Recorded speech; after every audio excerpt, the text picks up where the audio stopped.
I envision Justin's backyard with kids playing on the football field and people eating greasy turkey legs. And you walking around with your phone. Look at the temperature. It's almost there. 425. I'm like 50 feet away from the turkey. Check it out. Try the fried dough. It's awesome.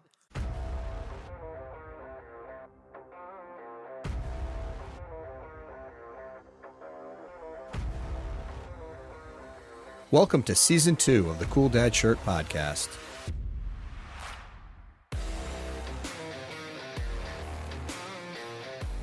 So, Mike, a few weeks ago, I was talking with my friend Justin at work, and he was telling me some of the cool sporting things he's done as a dad of two boys. It started with the creation of a football field in his backyard and a number of other things he's done.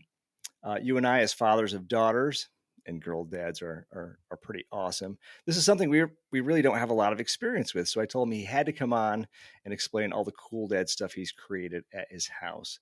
And with that, Justin, welcome. Great, thanks. So I don't know how we got started. We swerved into something. I think you casually off the cuff made some mention of a football field in your backyard. And I was like, what are you talking? Oh, you're like, oh yeah, I put the lines on. And so explain what that is, how that happened, and where did you end up? Yeah, it just kind of like evolved, right? We were just talking, hey, what'd you do this weekend? They're like, I don't know. I just put together a football field, nothing major or anything, right? So we were getting ready for one of the boys' birthdays. And so his is in the fall time frame. So we like to do it outside, enjoy my backyard. We got a decent enough space to do that with. So we're like, well, let's throw a football party, right? You know, it just evolves from there. Let's stripe some lines, let's just put an end zone in. So then it turns into, there's some cool stuff online. Let's see, maybe it's some goals. And then you start going down the rabbit hole, and next thing you know, you're checking out a Lowe's with a cart full of PVC to make end zones and goalposts, right? Is it like regulation size? How did you decide on the diameter of the PVC to build these? What scale is this in relationship to a regulation field? It's really condensed because if it was any longer, you'd realize how unlevel your yard is. So we cut it in half. I think it ended up being maybe 50 yards or so, and pretty shallow. I end up painting the goalposts yellow because you can't have, blue goalpost or anything, or PVC white, right? I mean, that's just not regulation. Justin does nothing half-assed, by the way. So we got it together. The wife ended up going through and we ordered flag football kits. But yeah, we striped the lines. It gets serious when you start breaking out the measuring tape and you start doing yardage walk-offs on it. But everything's a learning opportunity for the dads. Justin, do you have a typical season? Do you launch it in September, or is this a year-round event? So it just goes, so that was just a pop-up birthday event, and those goalposts remain on the backside of my shed for any and all use. So we'll have a pop-up event. Somebody will want to come over, the neighborhood kids will get together. And then next thing you know, it's, 9:30 at night, the night before, and say, Dad, can you maybe put that field together for me? And what do we all say? Sure, no problem. We'll have that done. Kids are good like that. Your football field is the equivalent of one of those dance flash mobs. It can happen in any second. Yeah, I love it. Yeah, you're right. But you got it. So I do have a rule, though. You got to give me time to let the paint on the field dry, right? So you got to express yourself a little artistically now and then. So we spray paint the NFL logo with rights reserved trademark on it and everything. We put the stars on it. Do you get express written consent to do that? No, we don't. But I think since it's done without any profits, they allow it. And to date, you're not broadcasting, so you're probably okay. Yeah. And then last year was the season of wiffle ball. We switched gears and we went over to wiffle ball mode, which, did you guys realize that wiffle ball is like huge now with the kids? It's making a comeback. I never knew that it wasn't huge. It's got a resurgence. There's a professional like wiffle ball league. My youngest, he loves it, and he's a baseball He's in a wiffle player. Ball league. Did you say? So this is how we come to these fields and everything else. Dad, check this out. We should do a wiffle ball field, and then it grows from there. Are there official dimensions for wiffle ball field? Did you tell me you built a fence with sponsors and everything? Oh, we did. We totally did. Awesome. So there's an official backstop for the wiffle ball field, and there's an official, strike zone. We built that so that you can have that set up. We striped it, and we got ourselves a portable fence style setup. Over the years, I've acquired an NCAA logo, and so we got that out in the outfield. Do you have like this is sponsored by Mom's homemade pasta sauce or something like that? Don't forget, kids, clean up after yourself. Yeah, we have the concession going with the grill, and it's a good time. The thing is you have to take it down to mow. So the talk of AstroTurf has come up, but to date, not yet. Yeah, I was going to ask you if you've gotten to the point where your wife has vetoed any additional enhancements. Yeah, so we have a lot of ideas. We just got to make those a reality. When the endorsements start ringing in, then we can expand out the field and everything. During these games, do you have your wife stand outside on the deck selling things to mimic a concession stand? She's great. She embraces it. So she'll go through and we'll load up with Gatorade and water out there in the coolers. And then we lay out a table and we'll have the candy bars out there, some popcorn, hot dogs. So what do you use to paint the line? So you must be doing some stuff for the wiffle ball thing as well. Do you use the same? Explain how you prepare the field. Yeah, how do you convert it? Like some of those major stadiums that have, football game, Pearl Jam concert, and then a baseball game, all within 4 days. Flip over the pergo tiles. It's ice on one side and, basketball game the next. So we'll go through and I'm out there with just the line striper paint from the hardware store. And it turns into, I got to buy every color that they have at the store because we need red, white, blue. You got to have an American flag in the center. I think this is how, obsessions start, right? Yeah. A little bit of madness. Have you been able to justify the $7,000 lawnmower yet, or are you still working up to that? Justin loves tools, by the way. So yes, he's got like a sweet lawnmower, probably with like a 64-inch blade deck, 0 radius turning.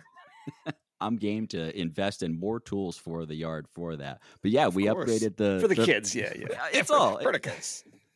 This is all goes towards the cause. I also have the engineering mantra of you make do with what you have, and we're going to cobble this thing together, right? In the past few years, I haven't set up the ice rink, but that has happened as well. And talks of Zambonis have happened in the neighborhood. I was going to say, it was interesting that you commented on you don't realize how uneven your yard is until you begin to build either a field or a rink or a court of some sort. We had another guest. He also builds an ice rink in his backyard, and he spoke a little bit about how his lawn appeared to be extremely level until, of course, he went to build and fill up the ice rink with water. Same story. So a few years back, same situation. My youngest was playing hockey at the time. What do you do in winter, right, around here? And so I loaded up the backyard and put together a home rink, smaller one, something like 20 by maybe 30. It was real homegrown style, but yeah, you start filling it up. And I'm looking at it going, gee, I've got like an inch of ice on one side and a foot on the other. We got to figure this out. Yeah. I think he actually had to apologize to his neighbors the next spring with how much water went that way. Do you think that football in your backyard is the gateway to a pro wrestling rink? There's always the possibility to expand. We haven't, every now and then a volleyball net will pop up back there and everything. But, as my boys will probably eventually find their way to the podcast and they'll listen and they'll say, that's a great idea, Dad. We really should be doing these things. So thank you, Mike, for that idea. They're going to be throwing off. They'll definitely be jumping off the roof for sure if we do that. The next one might be enhancing the baseball field some more, maybe going batting cage. I think that's in the future for our backyard. With regard to the mowing, do you actually spend time and effort in putting in the cool the rollers where the grass has the diagonal patterns on it? Have you gotten to that point yet? I would be lying to you say if I hadn't looked at those rollers and said, gee, that's pretty cool. I definitely need to do that. And then start laying down some nice diagonal lines on it. Yeah, you're not screwing around here. This is a pro it's a pro effort here. What do you got coming up for the upcoming summer season? What's the next purchase effort? If you had to On the list of things you want to tackle, what do you got coming up? For the spring summer, we I think we actually we're gonna try and get some batting cages in the backyard here. We're gonna take down some items that were in the backyard, and I think we're gonna go forward with that. But Actually, make no it rink this winter no rink this winter. It's been a crappy winter for it though. so far. Yeah. Justin sounds like the kind of guy where he's knocking down sections of the house to build more sections of the lawn. We can cut the laundry room in half. Seriously, we need a bullpen. I think that's fair. Now it's incorporating the adults in, so we got to work on some of the music, the outdoor entertainment. Put some of those things up. I have perused some of the want ads, looking for used scoreboards. Right, so I'm always on the hunt for one of those. Nice. Yep. If you play your cards right, you might be able to get Rich down there for a halftime show. Yes. You and the guys will be go just- down. Halftime show. How do you feel about some crazy metal music in your backyard? I'm down for it. We can dial in some teenage angst. We'll make that happen. Hey, shifting gears slightly. I don't know if this is a girl thing. And Mike, I want you to chime in. My daughter came to me the other day, and she said, "Have you heard of Stanley Cups?" And I said, "You said that incorrectly. That is the Stanley Cup." And yeah, duh. She goes, "No. It's the Stanley Cups. It's the latest thing. It's these insulated mugs and stuff like that. And apparently it's all the rage." So, Mike, have you heard of these? Not the Stanley Cup, Stanley Cups. Yes, the new insulated mug that is taking over teenage girl, whatever's going. I don't know what's going on. It's crazy. They're everywhere, right? Yeah. I've never seen one. I don't know. You haven't seen one? No, but everybody's talking about it. Yeah.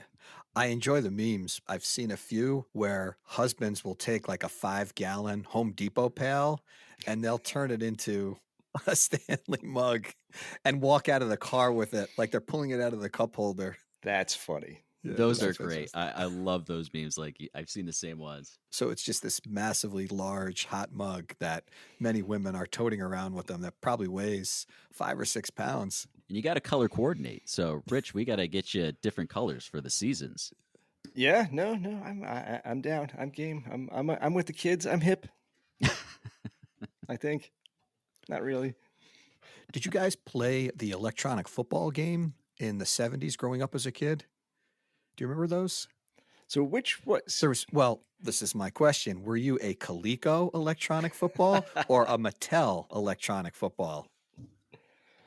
So are you referring? I can't remember the name. Which one is the vibrating one with the dudes that kind of moved around on the vibrating field?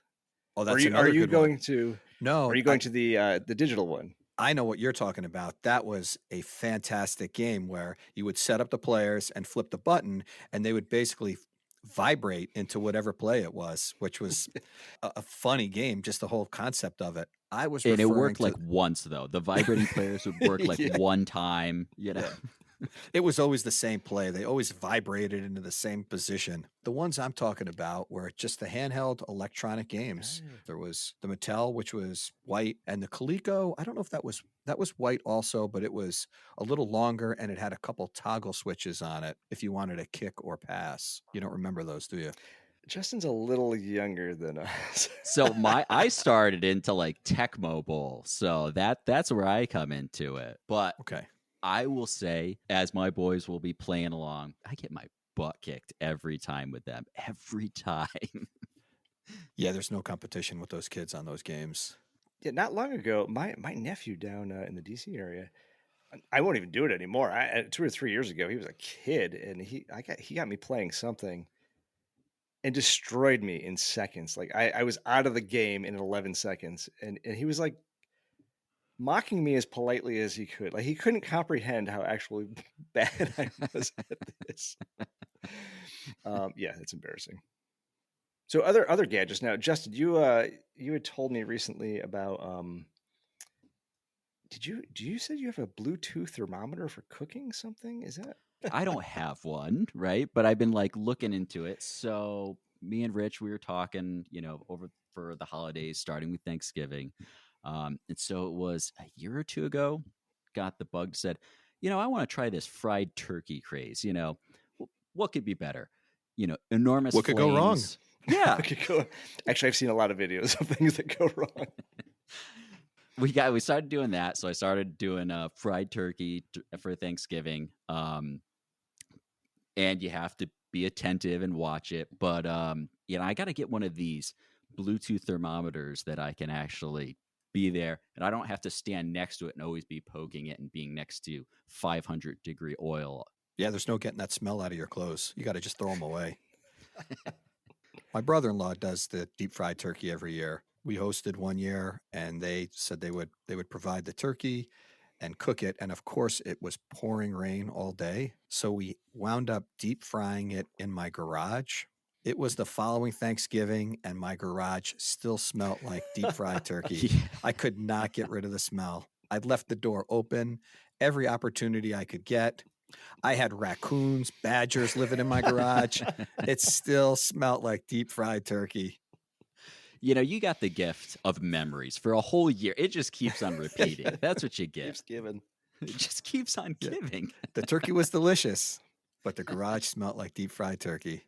At a price, yeah. So outdoors from now on, right, Mike? Outdoors and outdoors only. As an engineer and a process, Justin's a process guy. It's why I like hanging out with him at work. How upset do you get when your boys will eventually put some dishes in the dishwasher, but they put it right in the front? They stack it all up. So you've all seen the memes, right? Of how family member loads dishwasher, you load dishwasher. As an engineer, I'm kind of geometry driven. Things need to lock in. What better place to hone those skills but your dishwasher? It's got to be done in, the way that dad likes it. Well, for 10 milliseconds of effort, you just put the bowl in the back and work forward. I want to make sure it wasn't just a daughter thing. It's a son thing too, right? No, I think it's a universal thing. The worst part is when you try to explain it, right? I'm guilty of that. I'm dad-splaining my way through it. Boys, no, we have to do it a certain way. Here's the process to do it. Here's why. Yeah, you didn't help with the awesomeness out back. It's total distraction on there. We were so poor. Actually, I wasn't that poor, but we had an idea one time of making an impromptu ad hoc hoop. I think my brother and I actually cut a piece of cardboard out and put the piece of tape around there, like the square block on the backboard, and took a clothes hanger and bent it into a circle and duct tape into it because we wanted to play basketball in 10 minutes. And so that's the industriousness of young boys trying to have some fun. Improvise, right? We had the Nerf basketball, and a couple of us had those old Panasonic. Justin, you won't remember these, but there were these Panasonic tape recorders that were just the cassette deck, one speaker, and some big, thick, heavy plastic buttons. We would split up in teams. It would usually be 2-on-2, and then one person would hold the tape recorder and commentate the entire game that was going on. So we would play basketball for about 45 minutes and then go back and play the tape back, and listen at all the hilarity that was taking place. It was a different time. There's that modern equivalent of that. Yeah. Give any of the kids a GoPro, entertainment for hours for all involved. So we got the field back there. I've got the golf pins. We do set up 3 pins outside. So we have a par 3 in the back. Yeah. Okay, what sports don't you have? We did the math. So my wife and I were talking the other day. I think the boys mentioned that they've tried 11 different sports, and we went through all the track and the golf and basketball, things like that. But we put up some pins in the backyard. And again, what's it start with? Do you think you can set something up back there so I can practice? And then look out, Amazon just starts delivering and says, "Oh, here we go." So if you had to give advice to a dad who wanted to move into something like this, what was the most attainable or most realistic? What would you vote for as an entry, as Mike said, the gateway into some sports complex stuff in your backyard? The most bang for your buck is got to be the grass paint. You start striping lines, forget it. You move on to logos real quick, and it starts snowballing from there. You're going next level for $23. Yeah, exactly. Thursday nights are all-you-can-eat wings and a bucket of balls at Justin's house. $25.99. Top golf, backyard. Yeah. You're building the second balcony this spring. That's a good idea. You know what? I love it. You could have a lot of fun with that too, putting some targets out there, right? You don't need a balcony. You just need a place to be able to shoot some golf balls off back there. So So getting back to the goalposts for football, now as the kids get older, do you have any plans to ratchet or index those to make them taller, to make the kicking a little bit more challenge, appropriate with age? So now the plan is to increase the yard size, try to get some more regulation goalposts because these small PVC goalposts are going to be, pretty soon. And I'm going to I have to envi- upgrade my game. I I envision complete deforestation over at Justin's house with one of those big flatbed logging trucks with the big claw on it. What's We're that? gonna A subdivision? No, we got to enhance the field a little bit. So I Going think the to- next go around with those posts, we got to put the flags on the end so that we can tell the wind direction. I was going to ask if you have some lighting out in the backyard. It sounded like you can have an impromptu game at any point. So have you added any additional lights in the backyard, or do you have some decent floodlights? Yeah, I wish I did. So what the boys have done is they'll go downstairs and it'll be nighttime. The games are getting long. And the next thing you know, my work lights are coming out of like the garage and the basement. We got to start putting some real lights out there. I'm thinking maybe Yeah. 2, 3 is not out of the question. have to talk to the municipalities to get some more amperage out there. Upgrade the power box. But I got to have one of those big throw switches, just big old throw Yeah. switch, so you can do that. Even it just flips a normal switch. Just the dramatic pull of the lever is game on. Oh yeah, Justin, do your boys play organized sports? we play a bunch of different sports. Big push right now, playing some soccer in the winter. My youngest is doing travel baseball. We did the travel hockey for a little while, dabbled in that. Good sports. So right now, soccer for the winter season, doing some skiing. Looking forward to baseball season starting up. Yeah, it's So, are great. you looking for the travel stuff? Are you able to fashion that into a vacation where you're going someplace warm? We would love to. So far, it has been not so much. I've got some pretty great photos of me bundled up like Yukon Cornelius from Rudolph in outdoor soccer seasons going on. Baseball, we start it, and no lie, you see the snow flurries in the spring, and you end with some fall ball, and almost the same way. And then you're hot as can be in the middle on it. Last year, we had an opportunity. We got to go down to Pennsylvania to Little League World Series for a little while. My youngest was selected to go down there and participate. So that was a lot of fun. Didn't you recently invest in a, a little mini shelter or sports tent or something for these events? Best money you can buy, hands down. Yeah, they make. I laughed. I was a naysayer at those shelter pod things that they have for sporting events. But when you're sitting outside and it is 20-mile-an-hour gusts in your face, it's worth it. One of the best Christmas presents ever. So, do a lot of people have those, or are you just the clowns obscuring everybody's view? The pods stick together and we take over a certain area. Yeah, that they can be obstructionary, but when it's pouring, you don't care. It must look like everybody's ice fishing. You're right. You It know those does little look huts? like that. Yeah. Boy, the fish are biting out here today. Oh yeah, you're right. That's exactly what it looks like. All right. All right, dudes. Thank you. All right, guys. Thanks.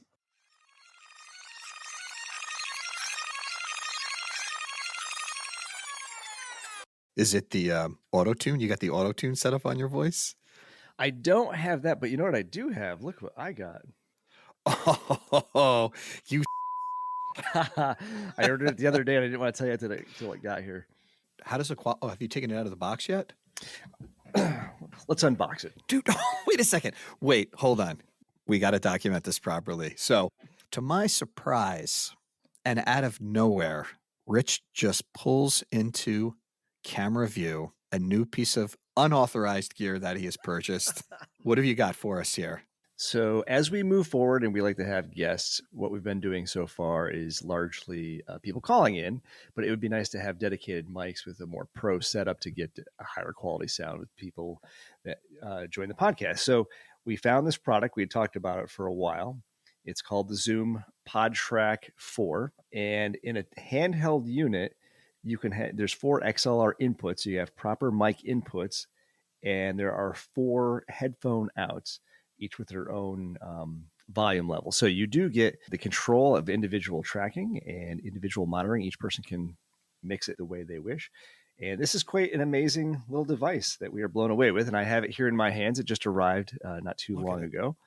Mike did not know it was coming. I'm happy to do that. I'm unboxing it now.